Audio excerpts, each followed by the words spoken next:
Dawn had yet to break at 6 o'clock in the morning in Dunhuang in August. The Cameleer had already set out in the dark to escort a first group of tourists to enjoy the desert sunrise.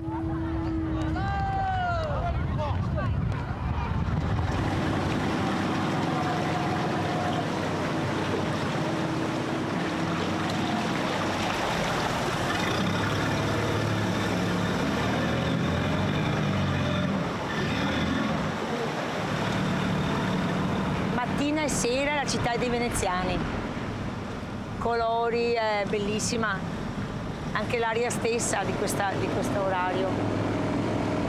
È nata in barca, in acqua.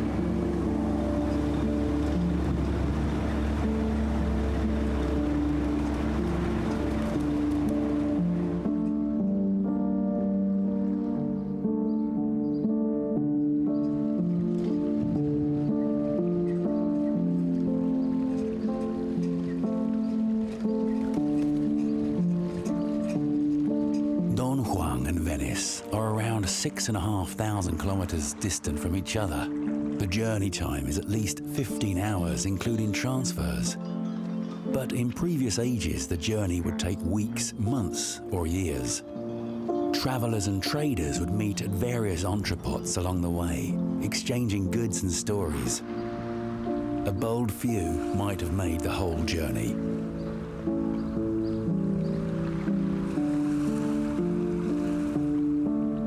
We have to think about Dunhuang and Venice.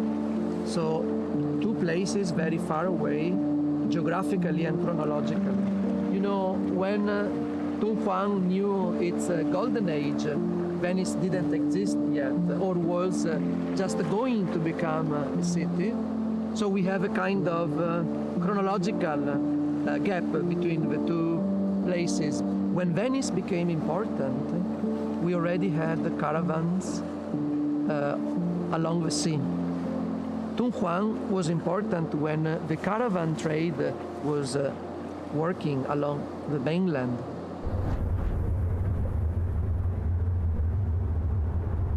The ancient Silk Road winds between Dunhuang and the Yunnan Pass. For more than 2,000 years, countless caravans of mules, horses and camels laden with goods trekked along it.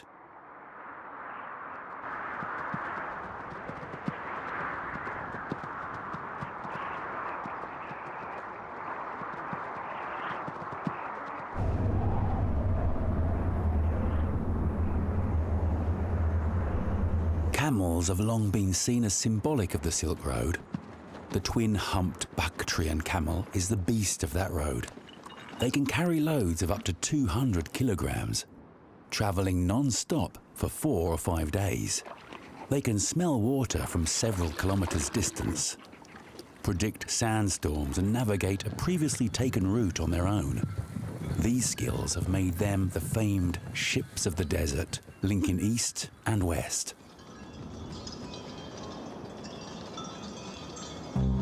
In the 2nd century BC in Western Eurasia, Rome conquered Macedonia and took control of Greece.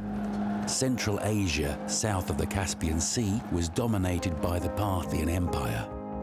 East Asia was ruled by China's Western Han Dynasty.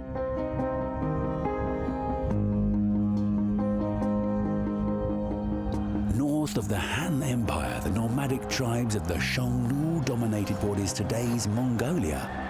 To the south and west of the He Sea corridor were the Qing people. This long pass, nourished by the meltwaters of the Qilian Mountains, was the only passage from the Central Plains to the western regions without encountering the barbarian tribes. Further west, the route was beset with hardships and dangers. The towering Tian Shan Mountains to the north and the icy Kunlun Mountains to the south, and between the unforgiving Taklamakan Desert. From the end of the He Sea corridor, there were 2 routes through the western regions to Central Asia, each skirting along the foot of the mountains, hopping from oasis to oasis. In 138 BC, Zhang Qian, an ambassador of the Han Dynasty, was sent to the western regions. His destination was Dayangsu, which is in today's Afghanistan. Years later, he again went westward to Wushuan. The information he returned with was to have a decisive influence on imperial policy. The establishment of the Dunhuang prefecture in 111 BC at the westernmost end of the He Sea corridor was part of the result. The important passes at Yuman and Yangguan came under its jurisdiction, and Dunhuang became the key center of the Han Dynasty's relations with the western regions. It is a sort of key point on, it's where the Silk Roads diverge, isn't it? The northern route and the southern route. They split just after Dunhuang and they come back together at Dunhuang. So anyone coming in from the northern or southern Silk Road inevitably passes through Dunhuang. So it's a stop for everyone from all the countries of Central Asia and the Near East and one or two Europeans.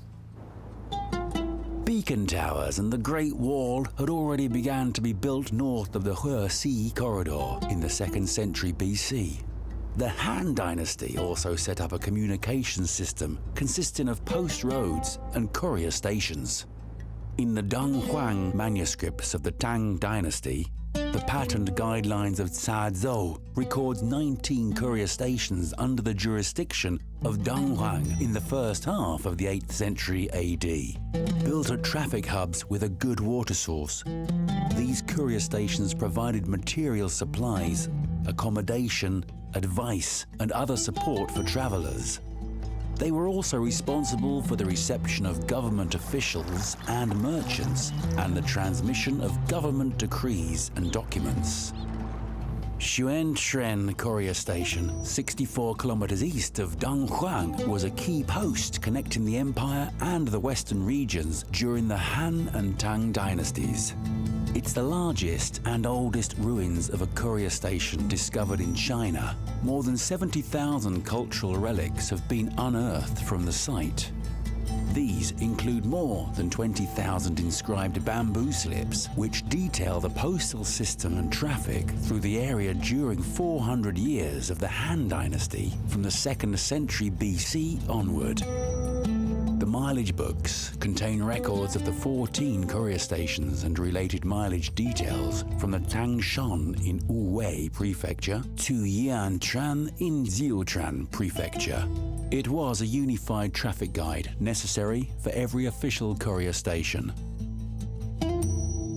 如果回到汉代的敦煌的话，特别是回到汉代的一站玄泉制的话，你能看着汉代这个接待使者这个玄泉制的忙碌状况。大家第一个就代表团就是国王，西域的比较龟兹国王，还有吴城国的国王，还有于田国的国王等等，就是这个使团的这个规模是非常大的，有时达到多少人呢？有时达到1700-800人的规模，特别是到东汉时期，比如《续汉书》郡国志引了一个敦煌当地的文书《辞旧记》，《辞旧记》呢记载，敦煌是华容交汇第一个都会型的城市。 The trade caravans passing through Dunhuang included Parisians, Turks, and Sayuks, as well as nomadic peoples such as the Xiongnu, Yangtu, Wushuan, and Uyghurs.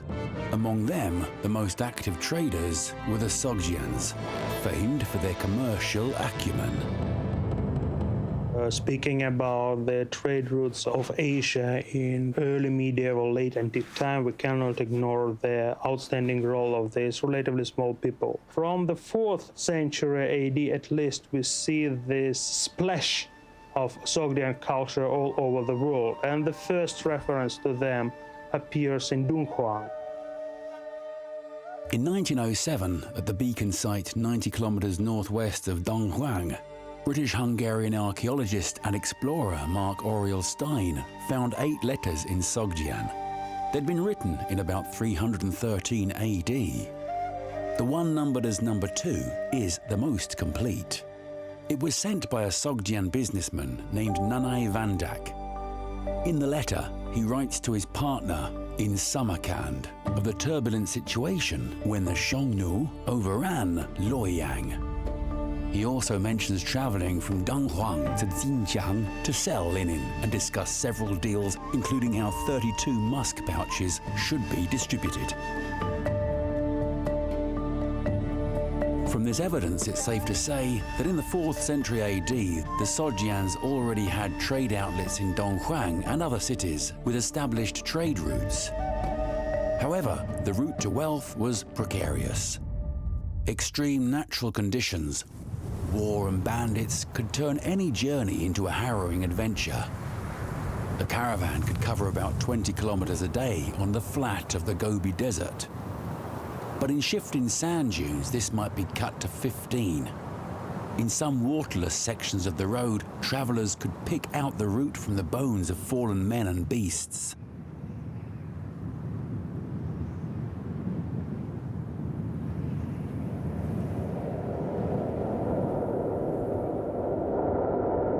Beyond the Yunnan Pass is an extremely dangerous no man's land.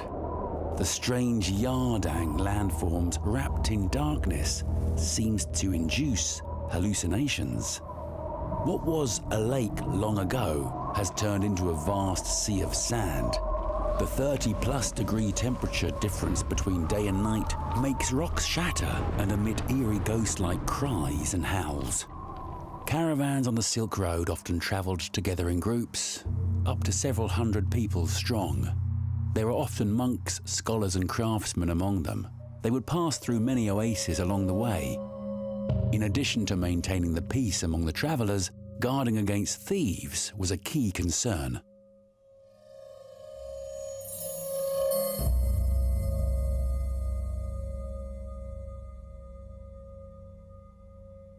Among the Tang murals in the Mogao caves, businessmen dressed in Sogdian costumes are intercepted by thieves with knives. The green-clothed elder standing up front and trying to negotiate may be the leader of the caravan. On the ground, there are goods and some bolts of silk and a merchant's falling purse. In the 7th century AD, the Buddhist monk Xuanzang, on his journey to the west to collect authentic sutra, reported that he saw dozens of Western merchants being robbed and killed by the thieves, and none of whom were spared. 经过将近1个月的长途跋涉，经过1个月的艰难险阻，沙漠地带呢，9死1生到了敦煌呢，它的休整。敦煌呢，正好是西域到中原地区一个商贸一个口岸城市。西域的很多商人到敦煌地区就停止了，只有一部分人，然后到长安地区。因此，在这种情况下呢，敦煌地区的这个商业贸易呢，一下子发展起来了。它发育是国际贸易一个市场。敦煌的市场发育是汉代的，敦煌贸易最兴盛时期呢，实际上也是从汉代开始的。那么到唐代以后呢，这个规模呢，发展水平更高了。如果回到唐代敦煌，你就是能看着敦煌这个古道上呢，就是商人呢络绎不绝。Businessmen who traded in different cities needed to lodge an application beforehand. Between Han Dynasty and Tang Dynasty, the government issued travel permits and travelers were obliged to follow the routes specified in the permit. The permit also detailed the traveling party and the goods carried. This allowed inspections to prevent tax evasion and smuggling. The Shi Randian's travel permit in the year of 732 AD was unearthed in Turpan, China. It records the travel of a Sogdian merchant in the first half of the 8th century AD in Xinjiang, who took his family, slaves and livestock, setting out from Anxi. They passed through Sazhou, as Dunhuang then was, and went on to Guazhou to trade. On the far right of the existing documents is the permit he applied for in Guazhou, with the official seal on it. On the left side of the seam is an inspection record that his party received on their way back to Sazor from Guaggio. They travelled through the defence detachments of Jianshuan, Tangle, Kushui before reaching Dunhuang. Shi Randian applied to the Dunhuang Bureau for a permit to travel to Yizhou. The permit shows the governor Zhang Xiu confirmed that the declared personnel and list of goods to be accurate and approved the journey.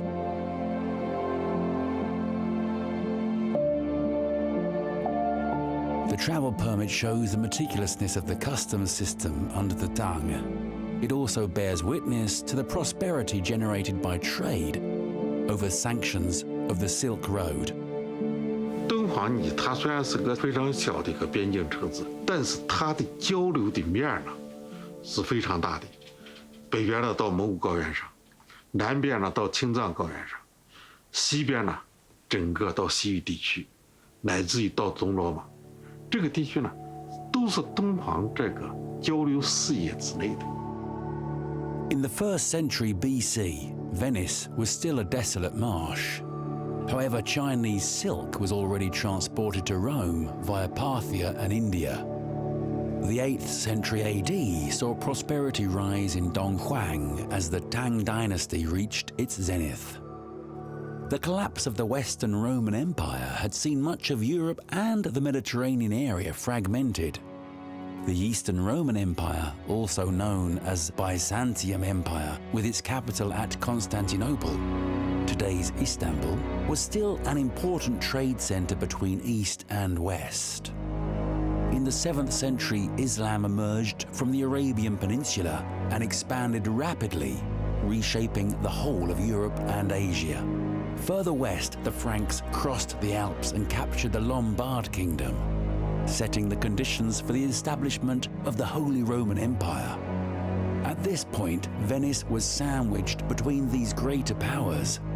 Allied to Byzantium, Venice gradually rose in importance as a port city, trading in fish and salt, and supplying shipping to expedite commerce in the region.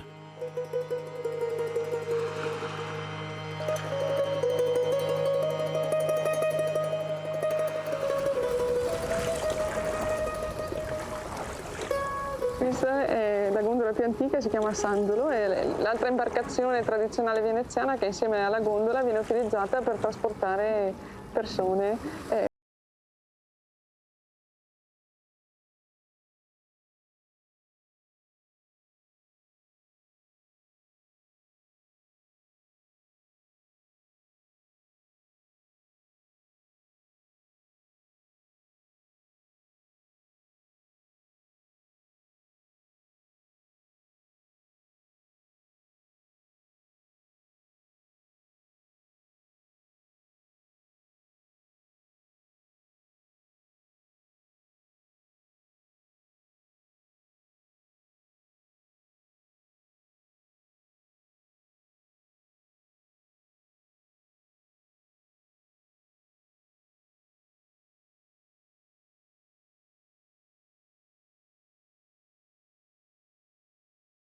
A completely unique set of circumstances.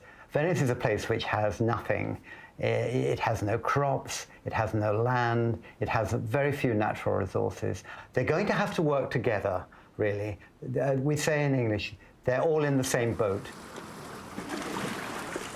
Living in harsh conditions for so long, the Venetians knew that they had to take to the sea if they wanted to survive.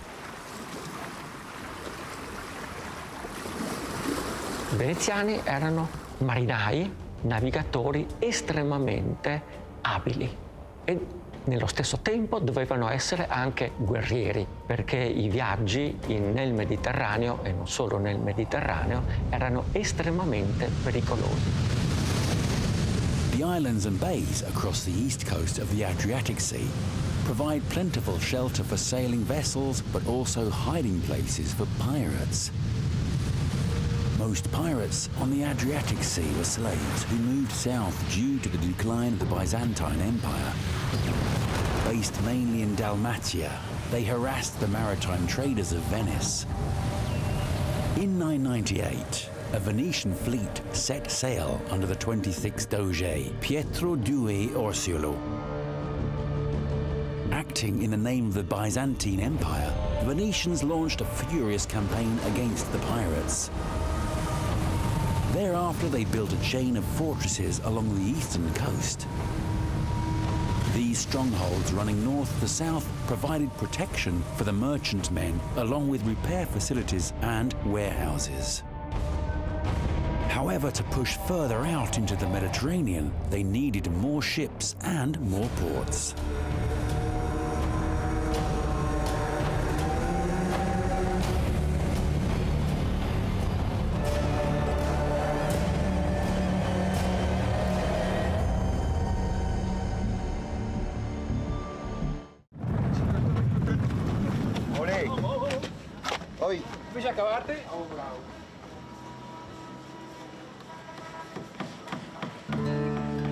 The sea is a hard place to be. Storms can destroy your ships very easily. You can lose all your goods in one expedition. It can be wiped out.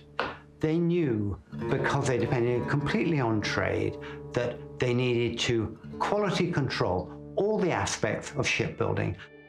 The ropes were color tagged as to what the use could be put to. The person who made the rope had their own little marker on it, so that if the rope failed, they could go back to that rope maker and say, you didn't make a good enough rope. Eventually got control of quite large forests on the mainland, where they would manage these forests down to the level of the individual tree. This tree is useful building the frame. This tree is useful for making the oars. This tree is useful for building the mast, and so on. So all the details, the values of the Venetian state rested on this attention to the detail of their shipping.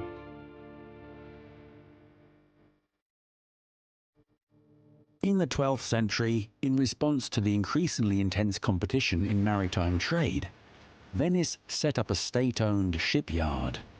It became a huge complex of docks and wharves responsible for supporting the Venetian navy and most of its commercial fleets.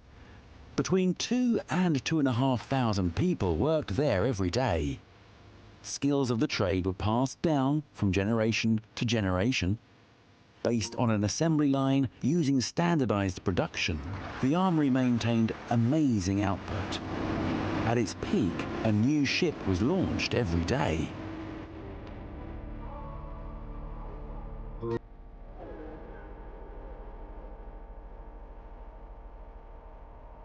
Molti quadri dipingono la flotta veneziana come il principale strumento della potenza di Venezia. Ed era giusto così, e sarà veramente l'uso efficace di questa violenza che permetterà ai veneziani di prevalere sul Mediterraneo orientale rispetto ai loro concorrenti, i catalani, i genovesi e così via. On March 12, 1171, Byzantium announced the arrest of all Venetians in the Venetian concession and the detention of all Venetian ships. In this new game of trade, Venice was forced to turn against Byzantium.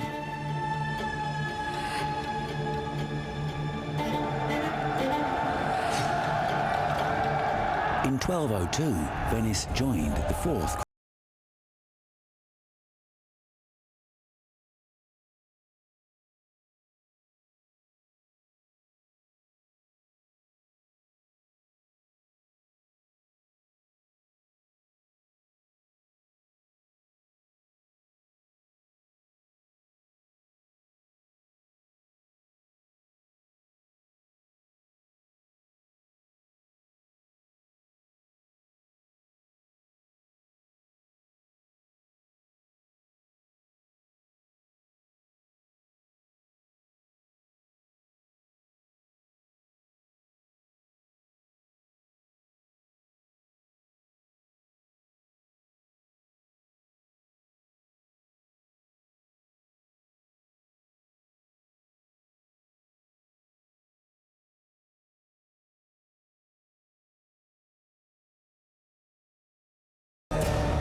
In the 13th century, The Eurasian continent was dominated by the Mongols. The rise of the Northern Grassland Road, along with the Southern Maritime Silk Road of the sea, saw the routes across the desert eclipsed. Dunhuang was stripped of its relevance and prosperity. In due course, it would appear in a Venetian traveller's tales. In 1271, the 17-year-old Marco Polo started his journey to the east with his father and uncle.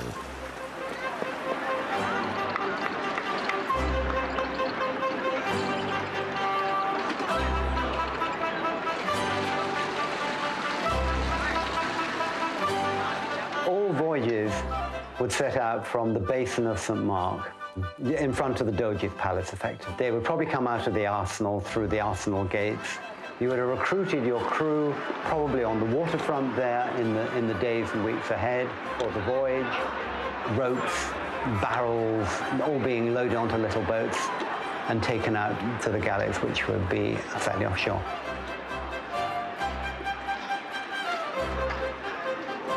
Before you left, you would go either to St. Mark's or the Church of St. Nicholas on the Lido to pray for a safe voyage. And we're talking about a merchant galley. We're going to Alexandria for the spice trade. You need to send ships out to Alexandria to be there in the autumn to meet the goods which would have come from India or China or beyond on the monsoon winds. This is a set timetable. You will leave in September, and it will take you about 6 weeks to get there. You will work your way down the east coast of the Adriatic via a whole string of little ports. At each of these ports, they will put in for water and supplies.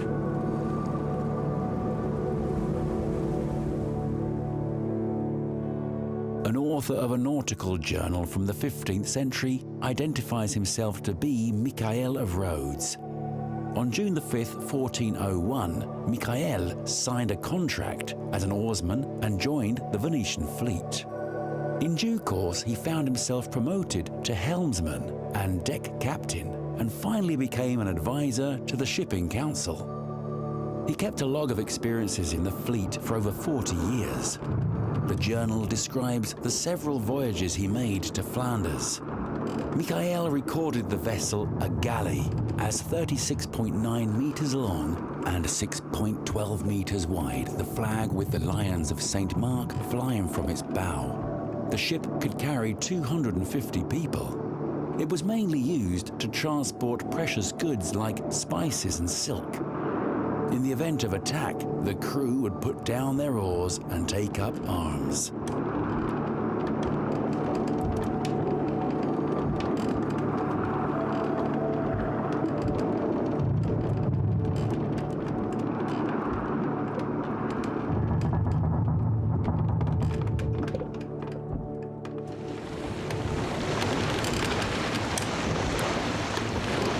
Voyages were dangerous, but highly profitable. The cargo mainly belonged to nobles or wealthy trading houses. However, seafarers also had the right to carry different quantities of duty-free goods according to their rank and trade in their own names. On the first page of his manuscript, Michael needed to work out a commercial problem of his own. If 400 pounds of pepper is worth 49.5 Venetian gold ducats, how much would 315 pounds be worth? To work this out, he used 3 different methods in order to get the most accurate answer.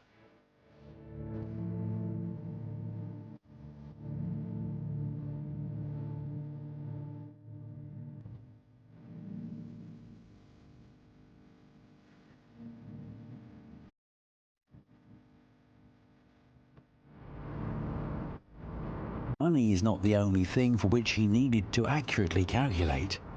Navigation was required to get to where he could sell his pepper. The log contains a Solomon's table based on the lunar calendar, recording the dates of each new moon from 1435 to 1530. According to the table, in March 1435, the new moon would appear at 8:52:40 on Tuesday the 29th.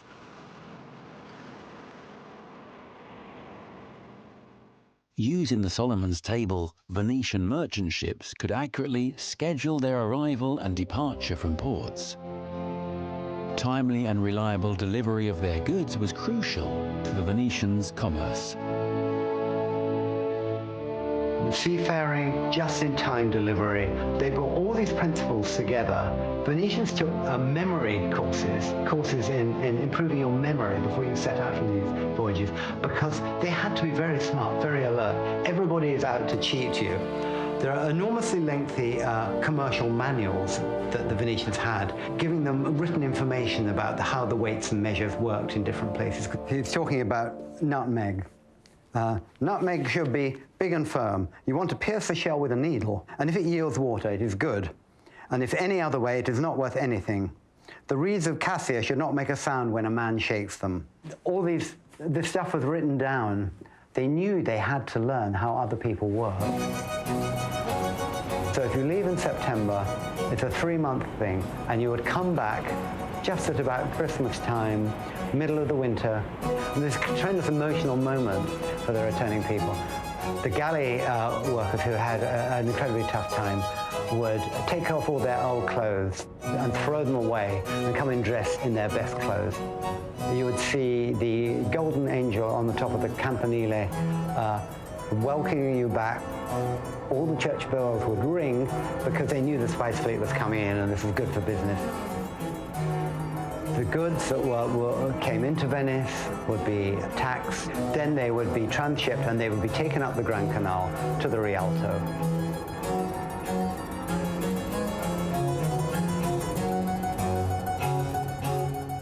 In 15th century Venetian paintings, we can see the lively scenes at the Rialto in those days.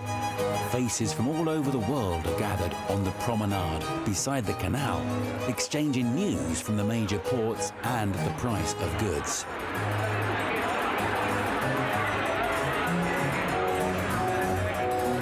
In the early 15th century, Venice's total revenue had reached 1.5 million ducats.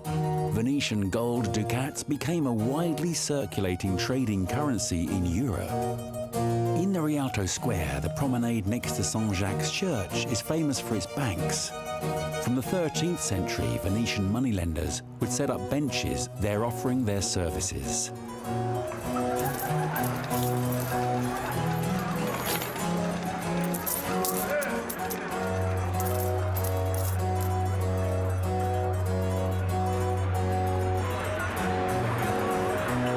In 1587, the first public bank in Venice was established. For centuries, Rialto was the financial and commercial center of the city.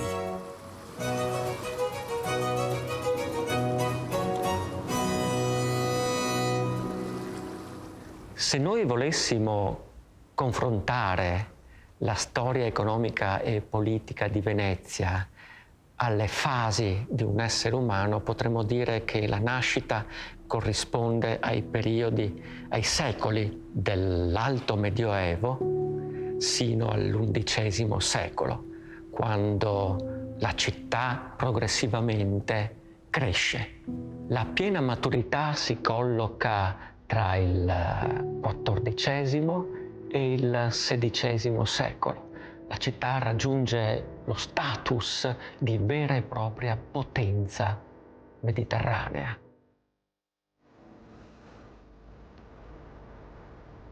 Dunhuang and Venice rose above the sand and tide. Both relied on commerce and communication to flourish. Countless feet have walked these roads and countless lives ended on the way. People traveled across the barren desert or sailed the stormy seas to communicate, to live for hundreds of years. In the early 20th century, Aurel Stein followed in the footsteps of Marco Polo from Lochmur to Dunhuang. Along the way, he still met occasional camel caravans and merchants trudging in the footsteps of the past.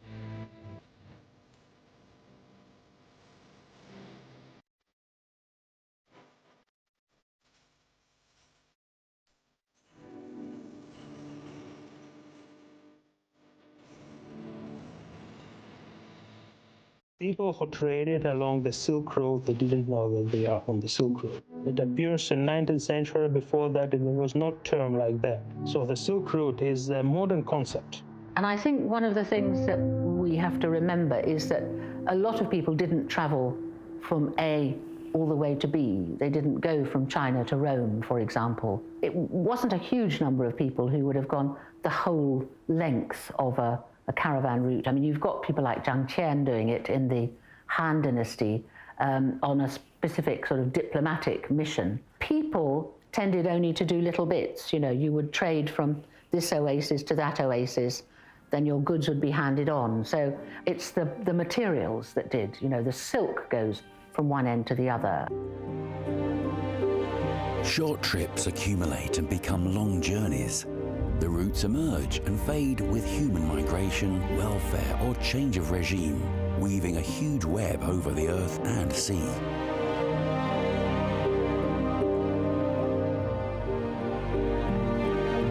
There are so many things that are transferred via the Silk Road. Ideas, people, religions, commodities, vegetables, horses, foodstuffs, jewels, and so on. It's the most fantastic exchange of material, culture, and people. According to documents found in the Sutra cave at Mogao, a Sogdian merchant named Kang Xiuhua made a donation to Zhang Qingquan, the chief scholar at the temple, for a copy of the Prajnaparamita Sutra. The donation included 3 silver plates weighing 1.75 kilograms, 9 tons of wheat and millet, and 2 kilograms of white lead powder for cosmetics. 这个人是苏特人，而且是既当官又从商。他从事的是湖粉贸易，湖粉就是化妆品，就今天咱们女性用的增白霜，有湖粉。它产地不在敦煌，它真正产地应该在龟兹这块。 Attached to the manuscripts were Zhang Qingquan's account for the sale of the powder. The records show most of the powder was sold in lots of 25 to 50 grams, though some people bought as little as half a gram. 湖粉的价格很贵啊，1两湖粉大概是5担麦子，一个人1年也就是按照一般的吃饭的标准呢，就是1担多麦子。你想，他1两湖粉，就像5个人的1年的生活支出。但是商品主要商品还是丝绸。你看，除了中国内地的丝绸，敦煌还有中亚的丝绸，胡锦、梵锦，还是最东边上到哪块的锦呢？丝绸呢？朝鲜半岛的丝绸呢？像东罗马的银盘子，像西域地区，波斯出的珊瑚，波斯出的药材，还有印度出产的香料，在这敦煌市场上都有。 In cambio, gli europei inizialmente che cosa danno ai mercati orientali e medio orientali? Schiavi, acciaio per fare armi, legname, cioè prodotti grossolani in cambio di prodotti raffinati e di lusso. Progressivamente con la crescita economica europea, la domanda di beni di lusso orientali aumenta. E quali erano le merci più richieste? Le spezie.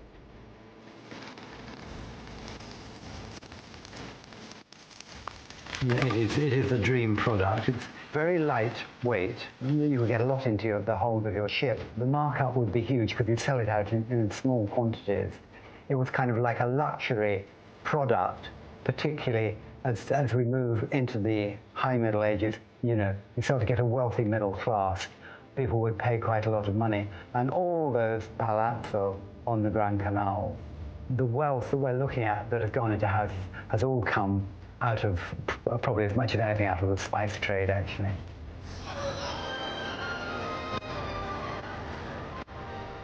We can taste food from different lands, feast our eyes on exotic colours and scenery, and dress in gorgeous garments from afar.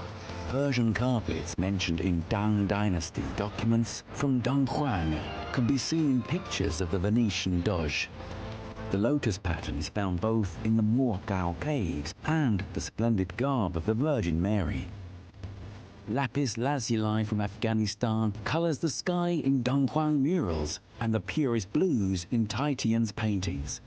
Material goods connect so many distant places, and with them travel ideas, culture, and the human spirit.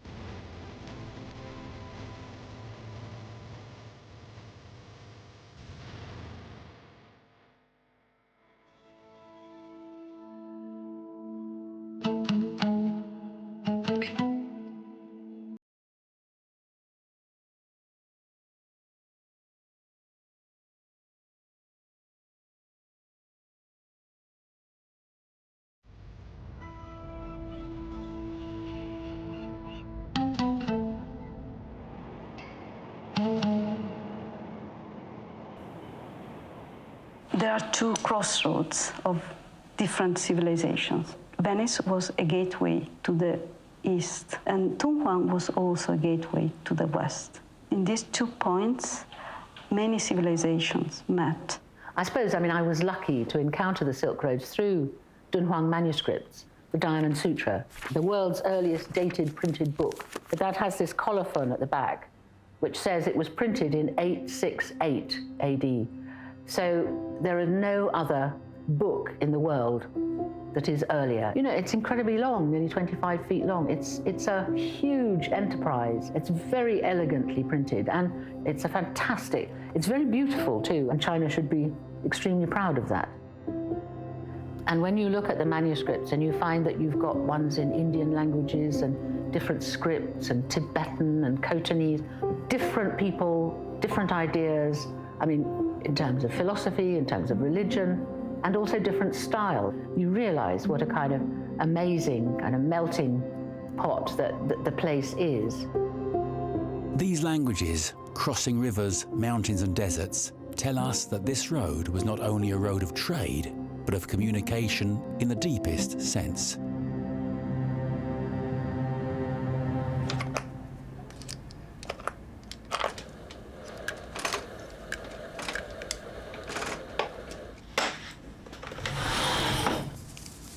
Gutenberg's invention of movable type printing was brought to Venice by Armenian monks. In 1494, the Aldine Press, one of the world's first commercial publishing companies, was established in Venice.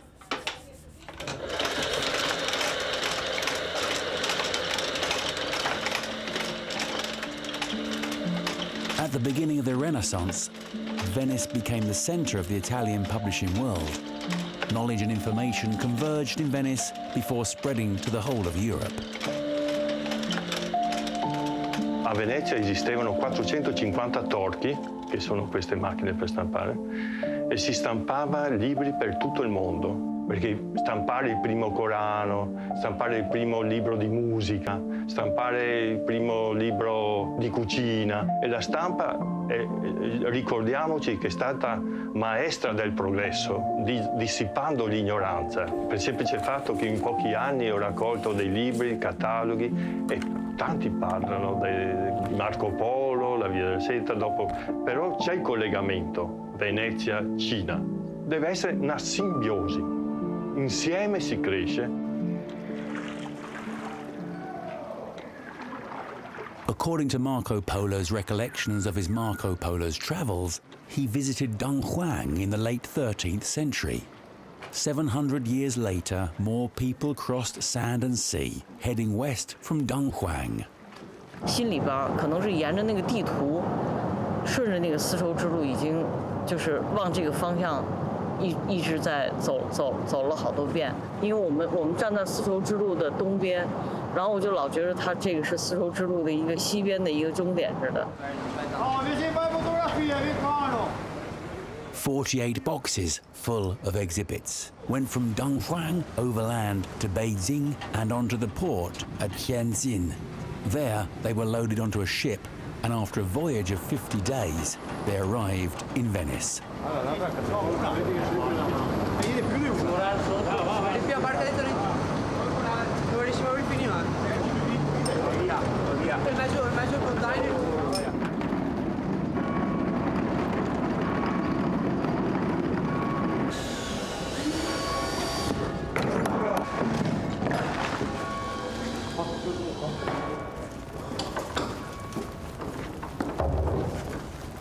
那个一进来以后，它有一个完全对称，它那个感觉就很好。然后那个三姑的这个墙面压在这个线上，然后把这个行李这个甩出去。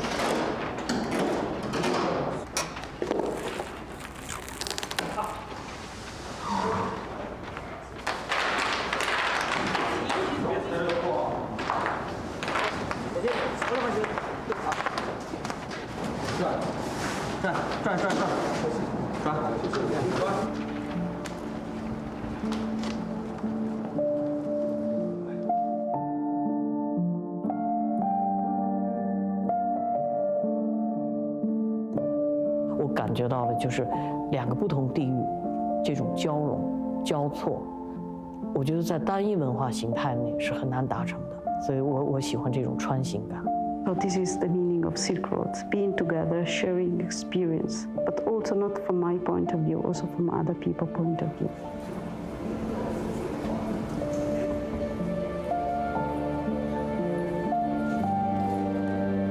Marco Polo's visit may be the only direct encounter between Dunhuang and Venice in history.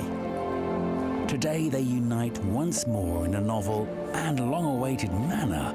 We can but hope for more to come.